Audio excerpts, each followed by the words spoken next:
Hi all, welcome back to my channel. അപ്പോൾ ഇതുവരെ support ചെയ്ത എല്ലാ എൻ്റെ ഫ്രണ്ട്സിനും ഒരുപാട് താങ്ക്സ് ഉണ്ട്. അപ്പോൾ ഇന്ന് ഞാൻ പുതിയൊരു റെസിപ്പി ആയിട്ടാണ് വന്നിരിക്കുന്നത്. എങ്ങനെ നമുക്ക് വളരെ ഈസി ആയിട്ടൊരു ചിക്കൻ ബിരിയാണി ഉണ്ടാക്കാമെന്നാണ്. ഇത് വളരെ ഈസിയാണ്. അപ്പോൾ ഇതുവരെ ചിക്കൻ ബിരിയാണി ഉണ്ടാക്കാത്തവർക്കും അല്ലെങ്കിൽ ബിരിയാണി എന്ന റെസിപ്പി ഭയങ്കര ടഫാണെന്ന് കരുതുന്നവർക്കും ഒക്കെ വളരെ ഈസി ആയിട്ട് ഒരു ടെൻഷനും കൂടാതെ എങ്ങനെ നമുക്ക് പെർഫെക്റ്റ് ആയിട്ട് വളരെ ടേസ്റ്റി ആയിട്ടും ഒരു ചിക്കൻ ബിരിയാണി ഉണ്ടാക്കാമെന്ന് നമുക്ക് നോക്കാം. അപ്പോൾ ഇതിന് വേണ്ടി ഞാൻ എടുത്തിരിക്കുന്നത് ഒരു 1.25 കിലോയോളം ഉണ്ട് ചിക്കൻ. അപ്പോൾ അതൊരു മീഡിയം സൈസിൽ കഴുകി വൃത്തിയാക്കി വെച്ചിരിക്കുന്നതാണ്. ഇതിലേക്ക് ഞാനൊരു മാരിനേറ്റ് ചെയ്ത് വെക്കാനാണ് ആദ്യം. അപ്പോൾ ഒരു 1/4 ടീസ്പൂൺ മഞ്ഞൾപ്പൊടി ഇടുന്നുണ്ട്.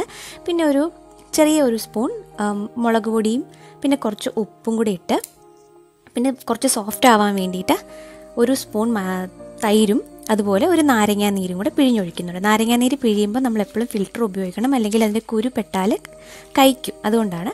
അതിനുശേഷം നന്നായിട്ട് ഇളക്കിയിട്ട് നമുക്കത് മാരിനേറ്റ് ചെയ്യാൻ വേണ്ടി വെക്കാം. അപ്പോൾ അതവിടെ ഇരുന്നോട്ടെ. അതിനുശേഷം ഇതിന് ബാക്കിയുള്ള ചേരുവകൾ ഞാൻ പറയാം. ഇതിന് വേണ്ടുന്നത് ഞാൻ ആദ്യം എടുത്തിരിക്കുന്നത് ഒരു 3 മീഡിയം അല്ല കുറച്ചും കൂടി വലുപ്പമുള്ള ഒരു സവാളയാണ്. അത് സ്ലൈസ് ചെയ്ത് വെച്ചിട്ടുണ്ട്. പിന്നെ പുതിനയും മല്ലിയിലയും കൂടെ പേസ്റ്റാണ് ഈ കാണുന്നത്. പിന്നെ ജിഞ്ചർ ഗാർലിക് പേസ്റ്റ്, അതുപോലെ ചെറിയുള്ളി അരച്ചത്, പച്ചമുളക് അരച്ചത്, അതുപോലെ തക്കാളി ചെറുതായിട്ട് അരിഞ്ഞു വെച്ചിരിക്കുന്നതാണ്. അപ്പോൾ ഇതൊക്കെ നമുക്ക് ഓരോന്നിടുമ്പോൾ ഞാൻ അതിൻ്റെ അളവുകൾ പറഞ്ഞു തരാം. പിന്നെ ഇത് ഒരു ചെറിയ സവാള എടുത്തിട്ട് ചെറുതായിട്ട് സ്ലൈസ് ചെയ്ത് വെച്ചിരിക്കുന്നതാണ്. അത് നമുക്ക് ലാസ്റ്റ് മാരിനേറ്റ് ചെയ്യാം. അതുപോലെ ഇത് സാജീരകം എന്ന് പറയും, നമ്മൾ ബിരിയാണിയിലൊക്കെ ഇടുന്നതാണ്. അത് ഓപ്ഷണലാണ്, നമുക്ക് വേണമെങ്കിൽ ഉപേക്ഷിക്കാം. അതുപോലെ ബാക്കിയുള്ള ഹോൾ സ്പൈസസ് ആണ് ഇതൊക്കെ. കറുകപ്പട്ട, അതുപോലെ നമ്മുടെ ഗ്രാമ്പൂ, ഏലക്ക, സ്റ്റാർ അനീസ്, പിന്നെ റൈസിൻസും കാഷ്യൂ. അപ്പോൾ ആദ്യം നമ്മൾ നല്ല പാത്രത്തിന് നല്ല കട്ടിയുള്ളൊരു പാത്രം എടുത്തിട്ട്, അടിക്കട്ടിയുള്ള പാത്രം എടുത്തിട്ട് അതിലേക്ക് ഞാൻ നെയ്യും ഓയിലും കൂടെ മിക്സായിട്ടാണ് എടുത്തിരിക്കുന്നത്. അതിനുശേഷം നമുക്ക് ചൂടാകുമ്പോൾ ഈ ഹോൾ സ്പൈസസ് മൊത്തം ഇട്ട് ഒന്ന് ചൂടാക്കാം. അത് ഇടുമ്പം തന്നെ അങ്ങ് ചൂടാകും. അത് നന്നായിട്ടൊന്ന് ഫ്രൈ ആകുമ്പോഴത്തേക്ക് നമുക്ക് ആദ്യം തന്നെ സവാള ഇട്ട് കൊടുക്കാം. സവാള നന്നായിട്ട് നമുക്ക് ഫ്രൈ ആക്കി എടുക്കണം. അതൊന്ന് മുരിഞ്ഞ് കിട്ടാൻ വേണ്ടിയിട്ട് നമ്മൾ കുറച്ച് ഉപ്പിടുന്നുണ്ട്, നന്നായിട്ട് വഴലാൻ വേണ്ടിയിട്ടാണ്. ഉപ്പിടുമ്പോൾ വളരെ ശ്രദ്ധിക്കണം, കാരണം നമ്മൾ ബിരിയാണിയിൽ പല തവണയായിട്ട് പല തരത്തിലിടുന്നുണ്ട്. അപ്പോൾ അത് കുറച്ച് എപ്പോഴും ഇടാൻ പാടുള്ളൂ. ഉള്ളി വഴന്ന് വന്ന ശേഷം അതിലേക്ക് നമുക്ക് ജിഞ്ചർ ഗാർലിക് പേസ്റ്റും ചെറിയുള്ളി അരച്ച് വെച്ചിരിക്കുന്നത്, പച്ചമുളക് അരച്ച് വെച്ചിരിക്കുന്നതും കൂടി ഇട്ട് നന്നായിട്ട് വഴറ്റാം. ഇതിൻ്റെ പച്ചമണം നന്നായിട്ട് മാറണം. തീയും സൂക്ഷിക്കുക, കൂട്ടിയും കുറച്ചും കൊടുക്കുക, അല്ലെങ്കിൽ കരിഞ്ഞു പോകും. അതിനുശേഷം തീ കുറച്ച് വെച്ചിട്ട് പൊടികൾ ഇട്ട് കൊടുക്കുക. ഇപ്പം ഞാനൊരു 2 ടീസ്പൂൺ മുളക് പൊടി കാശ്മീരിയാണ് ഇട്ടിരിക്കുന്നത്, അതുപോലെ കുറച്ച് മല്ലിപ്പൊടി, പിന്നെ ഒരു 1/4 ടീസ്പൂൺ കുരുമുളക് പൊടി, കുറച്ച് മഞ്ഞൾപ്പൊടി ഇടുന്നുണ്ട്. ഓൾറെഡി ഇതൊക്കെ നമ്മൾ ചിക്കനിൽ മാരിനേറ്റ് ചെയ്യാൻ വേണ്ടി ഇട്ടതാണ്. അപ്പോൾ അതിനനുസരിച്ചിട്ട് വേണം നമ്മൾ ഈ പൊടികൾ ഇതിലേക്ക് ഇടാൻ. അതും കൂടെ വഴറ്റിയ ശേഷം നമ്മൾ അരച്ച് വെച്ചിരിക്കുന്ന മിൻറ്റും മല്ലിയിലയും കൂടെ അരച്ച പേസ്റ്റും കൂടി ഇട്ട് നന്നായിട്ട് ഇളക്കുക. അതിനുശേഷം അതിൻ്റെ പച്ചമണം നന്നായിട്ട് മാറണം. എന്നിട്ട് നമുക്ക് തക്കാളി ഇട്ട് കൊടുക്കാം, അരിഞ്ഞ് വെച്ചിരിക്കുന്നത്. അതും കൂടി ഒന്ന് വഴറ്റുക.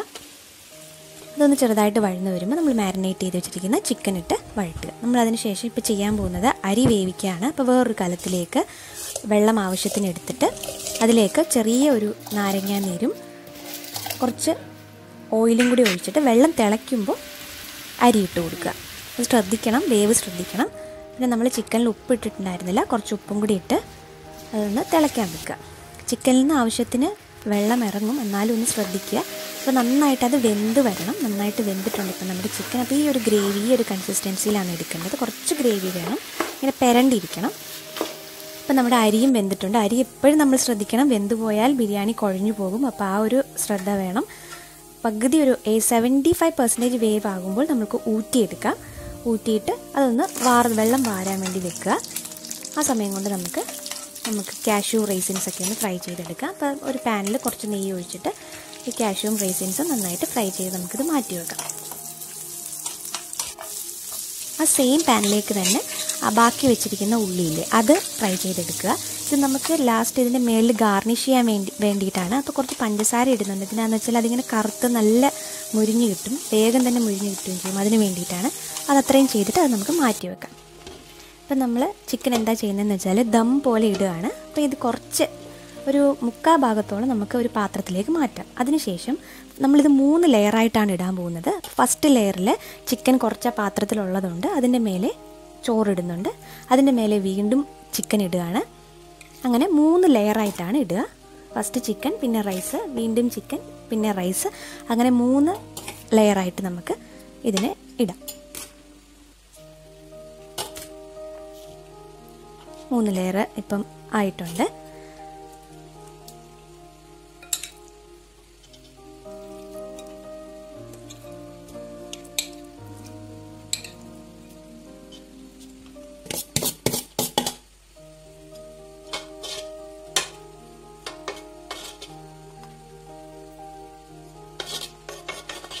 അപ്പോൾ നമ്മൾ കറക്റ്റ് 3 ലെയർ ഫിനിഷ് ചെയ്തു. അതിന് ശേഷം നമ്മൾ ആ സാജീരകം എന്ന് പറഞ്ഞ ജീരകം നമ്മൾ ഇതിലേക്ക് ഇട്ട് കൊടുക്കുകയാണ്.